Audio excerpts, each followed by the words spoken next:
Thank you for the organizers, and thank you for all partners and colleagues present here today. I know it's not easy on a Beirut summer morning, so thank you very much.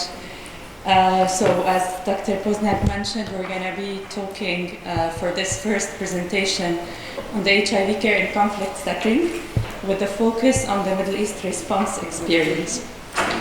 So basically, what is the MENA? Why are we talking about HIV and conflict with the focus on IOM's experience? Some examples from Yemen, Syria, Jordan, and Lebanon. As experiences for IOM in HIV settings and specifically in emergencies, we can cite the Middle East Response Project that we're going to detail in a minute. The experience in Kenya from 2007-2008, which is the post-election violence. Experience in Somalia, 2007-2010, where there was a groundbreaking research which directly reshaped the national HIV response. The experience from South Sudan, in 2007, which led to expansion of HIV services to the general population. And of course, we can cite Ecuador, Tanzania, Uganda, and more than 15 other countries. On another hand, IOM is part of a lot of meetings on policies concerning HIV and emergencies.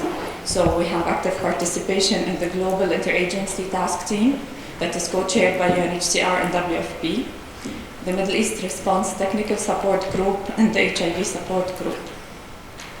So what is the Middle East response, the MENA?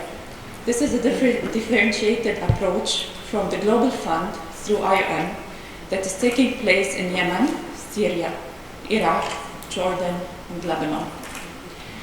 The focus of the MENA is to ensure that PL-HIV on treatment continue to receive their ARTs, maintain and even increase access to VCT with a priority to key communities, and of course promoting prevention and outreach among those communities. Knowing that Lebanon, Syria, Jordan, and Yemen are all with a low incidence of HIV. If we talk more about the targeted outcomes, it's to increase the number of people living with HIV on ARVs from 2,400 in 2018 to 5,282 in 2021. It's also to reach 43,000 people, 550 exactly, people living with HIV in testing services. What the Global Fund has to say when talking about the MENA, in their publication Focus on the MENA, the fight against AIDS, TB, and malaria is more important than ever in a world increasingly affected by conflict, disasters, and economic crisis. The worst refugee crisis in recent times is affecting all parts of the world, particularly the Middle East. And as people move, so do diseases. If we look a bit into some numbers from an information note in 2015 by UNICEF, UNAIDS, UNHCR concerning HIV and humanitarian emergencies, we can see that 1.6 million people living with HIV were affected by humanitarian emergencies.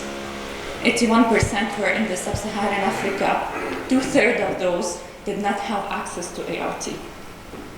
So what is the link between displaced communities, conflicts, and vulnerability to HIV? If we cite a little bit the causes, which I'm sure most of us have thought of them, we talk of course about access to health services, we talk about weakened social norms, unbalanced power dynamics. We have also the migration status and the lack of social protection, as well as exposure to trauma on the route in displacement, whether it's at the source, transit, or destination countries. The effect of all those causes would be engagement in risky behaviors, drug and alcohol abuse, increased risk for sexual trafficking and sexual abuse, stigma, and violence. All these would lead to increased vulnerability to HIV. If we examine more in depth one of the examples that was published, which is the emergency planning for HIV treatment access in conflict and post-conflict settings, especially in the violence in Kenya post-elections. So basically to understand how this man-made disaster affected the HIV treatment, care, and support services, The researchers went through interviews, in-depth interviews with all stakeholders, and they also examined some documents. What they came up with is, how did this affect the services? One, it's of course disrupting the HIV treatment access by several ways. One of them is the lack of medical history with PLHIV. So how, if we don't know what they were taking, what is their history, how can we continue? It's also the non-functional facilities, so even the service might not be present. The other point is stretching the healthcare worker capacity. From one hand, we have understaffing, and on another hand, we have an increased demand. It's also exacerbating the concerns of hygiene and food supplies, concerns about stigma. Even if the service was available, we might have mobile units, but even the patients might decide not to reach to these services, fearing stigma. And of course, shortages of medicine, like in every conflict. So what did we learn out of this experience? One, factoring HIV into disaster preparedness and response planning is very important. Second, we need to engage key implementing partners in planning and implementing emergency plans, ensuring that coordinating mechanisms function at all levels, from the national government down to the field. The support to the networks of NGOs and peers is also crucial to have an efficient response in emergencies. And of course, patients are always key, so educating the patients on their own health status and treatment is also very important in times of emergency. So always we need to keep in mind the integration of HIV into the humanitarian response in two phases.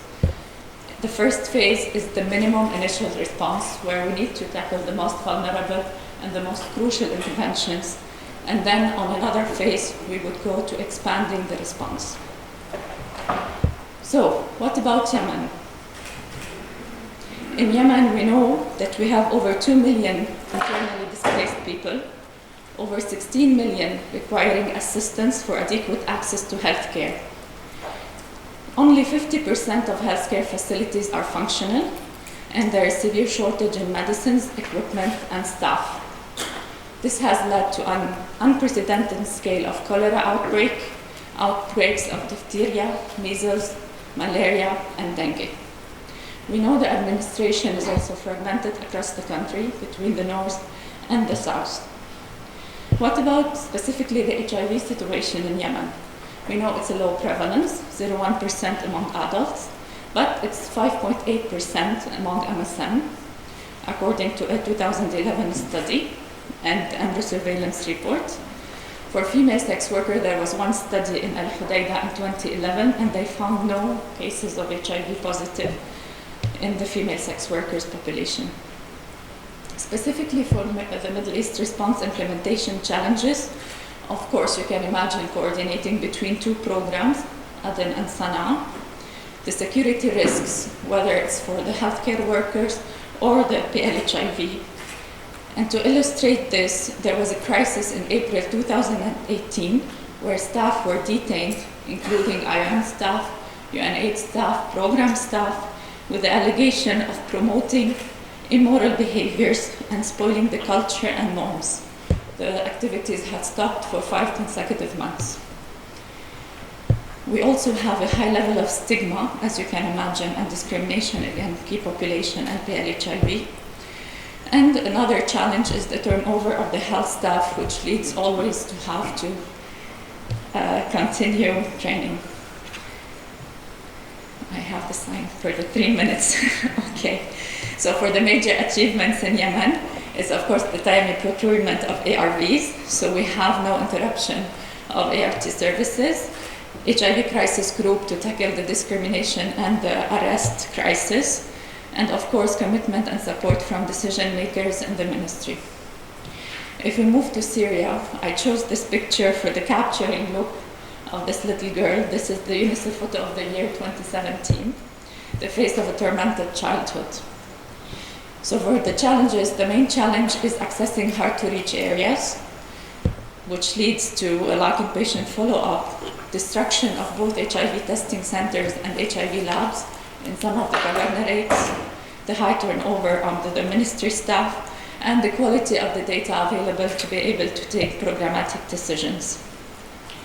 When it comes to Jordan and Lebanon, which are not countries affected by conflict directly, but by proxy, so we have a double stigma. The persons are at once refugees or displaced and bear HIV, and this leads to a point that I know is dear to Dr. Naeb's, which is no discrimination, integrate both services in one programs for general population and refugees and displaced.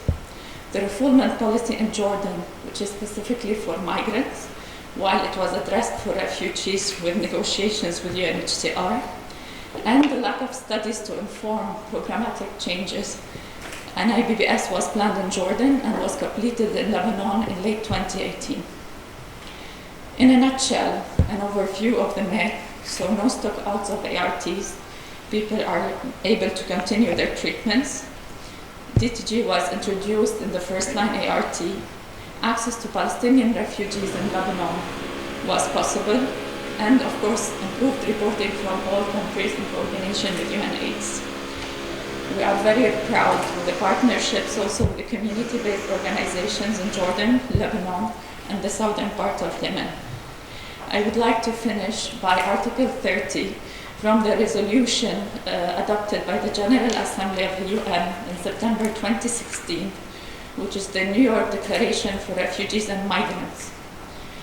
We encourage states to address the vulnerabilities to HIV and the specific healthcare needs experienced by migrants and mobile populations, as well as by refugees and crisis-affected populations, and to take steps to reduce stigma, discrimination and violence, as well as to review policies related to restrictions on entry based on HIV status, with a view to eliminating such restrictions and the return of people on the basis of their HIV status, and to support their access to HIV prevention, treatment, care and support. And this is to be able to fulfill the 2030 SDG agenda, where we know it's necessary to adapt in order to achieve collective goals and leave no one behind. Thank you.